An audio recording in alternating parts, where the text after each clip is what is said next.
It's been 1 month since the cessation of hostilities agreement kicked in Syria. The thinking behind the deal was to allow a cooling off period between Syrian regime opposition forces before the next round of peace talks. That agreement took effect February 27th. A major priority was delivering aid to besieged areas. Now, 2 days later, on the 29th, the first delivery was made to an area near Damascus. Within a week of the agreement, accusations of violations were coming from all sides, but the agreement held and aid continued to arrive. The other major aim of the cessation was to allow room for peace talks. They got off to a faltering start on March the 9th.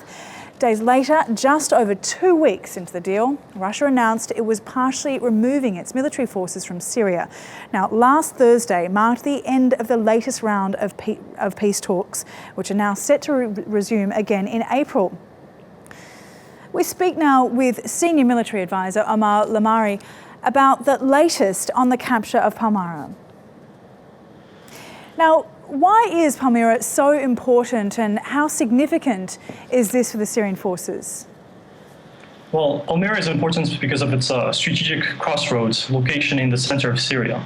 It's been used as a launchpad by the Islamic State or ISIS or DAESH to launch offensives towards the west, towards important supply lines for the Syrian regime, including the M5 highway.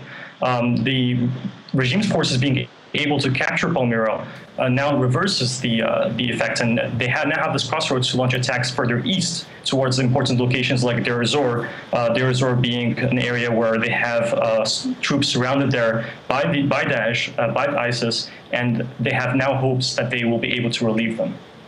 Well, obviously, the Syrian regime can't have done this on their own. How did they manage to recapture Palmyra? Well, it's absolutely true. They did not do it on their own. They had very, very significant support.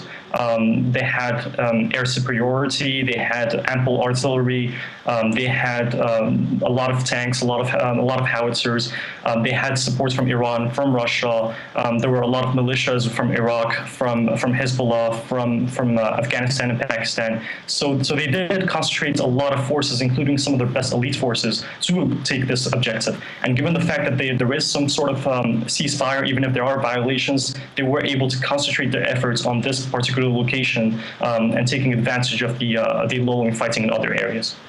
Well, be it as it may, it's a collaborative effort, but obviously a huge gain for the Assad regime. Is this a sign Daesh is weakening? It's one of the signs. We've been seeing signs that Daesh is weakening for months now. This is only the latest defeat that they've suffered. They've been pushed out from northern Syria, and they're continuing to be pushed out. The Iraqi army's made considerable gains against them in Anbar province. They've launched their offensive on Mosul, and they're making some progress there. We've been seeing rebels on the Turkish border in northern Aleppo province steadily gain ground against the Islamic State in that area. So yes, the problem for ISIS is that they're spread out very thin across many fronts. Okay, Omar, thanks very much for that update there. That's Omar Lamrani, a Senior Military Advisor.